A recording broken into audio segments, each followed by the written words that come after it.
Welcome back again to our weekly Forex forecast. And ayun, finally, natapos na din ang mga major events like US elections, NFP, tapos di ba nagsalita rin si Fed Chair Powell. Ngayon, focus tayo sa technical analysis as well as sentiment analysis. Okay? So again, papasadahan natin ang DXY, and after this, ating mga favorite pairs kagaya ng XAU-USD, Euro-USD, and GBP-USD. Check natin yung mga significant events for next week.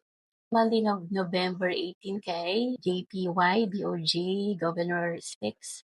Tapos November 19 kay GBP, Monetary Policy. Tapos kay CAD, CPI. On November 20, we have again for GBP, CPI. Tapos November 21, JPY, BOJ Governor Speaks. Tapos kay AUD, si RBA Governor Speaks. And then USD, sa 9:30 p.m. Manila time, unemployment claims. Alright, then sa November 22, medyo marami-rami ito. We have for GBP retail sales kay Euro, ayan, PMI, tapos kay GBP PMI din. CHF, SNB Chairman Speaks, tapos kay CAD, core retail sales and retail sales. And also, meron din ulit tayo kay USD, 1045, Flash Manufacturing PMI, and Flash Services PMI. Alright, sige, let's begin with DXY. So, looking at the weekly time frame, kita naman natin na ang market ay sideways, okay? As you can see, ang market ay nagpipingpong lang in between this resistance na to and support na to, okay? So, masasabi natin na sideways ang market if at least merong 2 touches sa resistance and 2 touches sa support, okay? Currently, ang price ay sitting dito sa critical level. So, we have to wait and see kung talagang mabibreak niya na itong resistance na to or papasok ulit siya inside ditong ranging area na to, no? So again, hindi tayo nag-a-assume dito sa market, kailangan ay reactive tayo. Okay, so keep in mind na nasa resistance level ang US dollar index, pero syempre, based sa pinakita niya na ito ay very bullish talaga siya. Alright? Dahil very impulsive move itong nakita natin. Okay? Okay, so let's go down to the daily time frame. Nag-shift talaga ang price from downtrend to uptrending market, okay? And ngayon nga ay nasa impulsive stage si US dollar index. So, syempre naman wala namang market na nagmumove lang sa isang straight line. So, may possibility na magkaroon tayo dito ng correction or retracement, okay? Sa ngayon, wala pa naman siya talagang pullback. Syempre naman, maghihintay tayo ng retracement bago ulit tayo mag-buy ng USD. Alright? Okay. Check natin ang H4. Yan. So, very bullish din. Okay, and itong move na to, although may mga shallow pullback, pero kapag titignan natin ay isang move lang talaga siya, okay? However, sa H4 time frame ay nagko-consolidate pa ang price dito, okay? So, normally kasi kapag nasa critical level or zone ang price, ang gagawin niya muna ay magko-consolidate siya. Okay, so yan. So, syempre, hintayin natin na magkaroon dyan ng either ng breakout or breakdown. Ayan. Pero, generally ay bullish ang pinapakita niya dahil wala pa naman tayo ditong nakikita na any reversal pattern. Right? Ayan. So, for the meantime, neutral muna tayo dito kay US dollar index kasi nga dito sa weekly time frame ay sideways pa rin naman siya and really have to wait and see kung ano yung magiging price behavior niya dito sa area na to. Okay? Ngayon naman kay XAU-USD. Sige, check muna natin ang monthly time frame. Ayan, okay. So, finally, nakakakita na tayo dito ng pullback or retracement. So, again, sabi ko nga sa inyo, no? Ayun na walang market na nagmo-move ng isang straight line. So, look at the monthly time frame, very bullish talaga itong si gold kasi after niyang magkaroon ng breakout dito sa ranging area na to, ayun, nag-continue na ang price to the upside. And ngayon nga ay nasa correction phase siya. So, monthly ay talagang very bullish siya. Although meron tayong short-term downtrend, so, etong nakikita natin na bearish move niya ay possible na retracement lang or correction. Weekly time frame, ay uptrend pa rin naman, although ngayon nga ay kita tayo nitong very impulsive move to the downside. Okay, so for 2 consecutive weeks, talagang bumaba ang gold. Okay, so if we want to measure the correction, we can use the field from this low to the high of the impulse leg. And currently, ang price niya ay ito sa may area ng 38% to 50% ng FIB. Alright? Actually, decent naman yan for pull. Kaya lang wala pa naman signal na merong buyers na pumapasok dito sa area na to dahil very aggressive ang mga sellers. Okay? So may possibility pa na i-push ng mga sellers ang price to the downside. Okay? So weekly time frame ay bearish tayo. Let's move down to the daily time frame. Before we proceed, let's check the COT report for gold. So as you can see, no, unti-unti na bumababa yung net position ng gold, okay?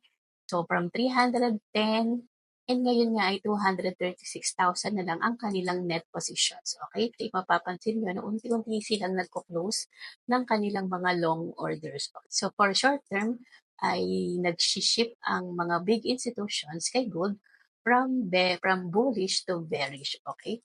Pero keep in mind na ang long pa rin naman nila ay 316,225 while ang short nila ay 79,774 lang, okay? So, ibig sabihin ay bullish pa rin naman in the long run ang mga big institutions dito kay gold, okay? Also, notice na wala pa rin naman silang dinadagdag ng mga massive short orders for gold, okay? So, temporarily, bearish tayo, but generally ay bullish pa rin naman. Okay? Okay? So, look at the daily time frame, bearish pa rin tayo. Okay? So, congrats if nakasabay kayong mag-sell dito kay gold. So, if ever naman na hindi kayo nakapag-short, hintayin nyo na lang na magkaroon dito ulit ng pullback. Okay? So, pwede natin hintayin na bumalik ang price dito sa area na to. Okay? And syempre, ang ating execution time frame, ako personally, bumababa ako sa H4 or H1 na time frame, okay? Pero for the meantime, medyo kapag hahabulin natin itong sell na to ay too late na rin tayo, okay? Pero if magbabay naman tayo ay too early pa. Okay, let's check the H4 time frame. So, dito naman sa H4 time frame, looks like ang price ay naririto sa channel na to, okay? So, may possibility na bumaba pa ang price. I-struggle na rin siya dito and i-retest niya itong 2.5 area na to, okay? Yan. So, psychological level din yan, possible na bumaba siya kasi downtrend pa rin naman ang pinapakita niya. So I think, in my opinion, you can still look for a sell opportunities. Bearish tayo dito kay XAU-USD, short term. Okay? Then, Euro-USD, dahil inversely correlated sila ni US dollar index. Ayan. So, kung ang DXY ay ranging din tapos nasa resistance, ang Euro-USD naman ay ranging din or sideways and ang price ngayon ay sitting at the support area. Okay?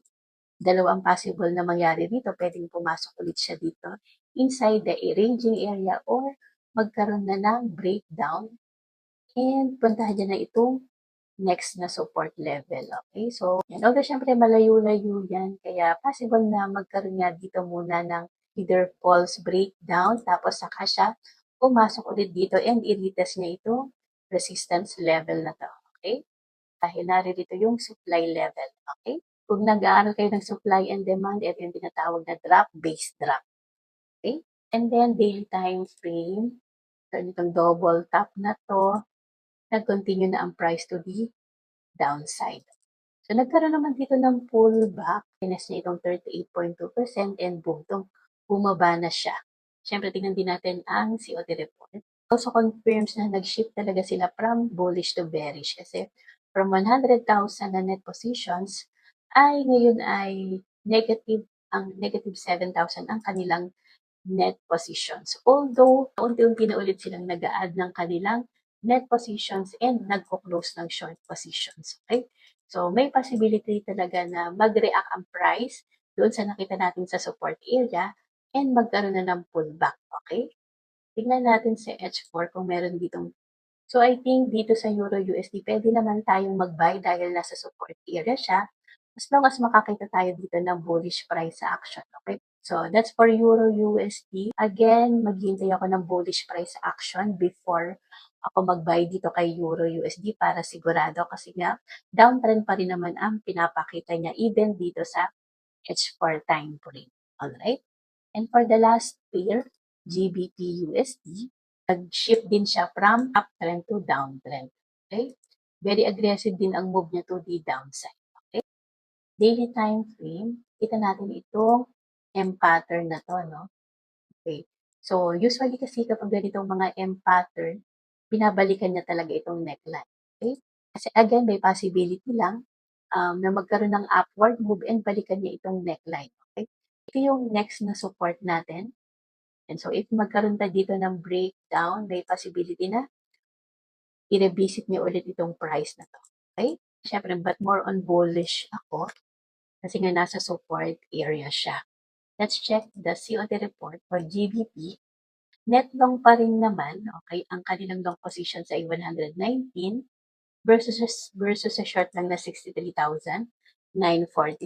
Okay? Although nag-shift din sila no, from bullish to bearish. Okay? Kasi unti-unti rin nabawasan ang kanilang net position. Okay? Pero generally ay bullish pa rin naman sila kay GBP. Okay? So let's check the H4. Very bearish pa rin talaga yung pinapakita ng market. Wala pang confirmation kung pwede na tayong mag-buy. Okay, pero ayoko na rin habulin dahil nag-move na siya to the downside, okay? Siyempre, magsisell lang ako dito if magkaroon ulit dito ng breakdown and sa retest, doon ako papasok, okay? Ayun lang, I hope marami ulit kayo natutunan sa video na ito. Bye-bye!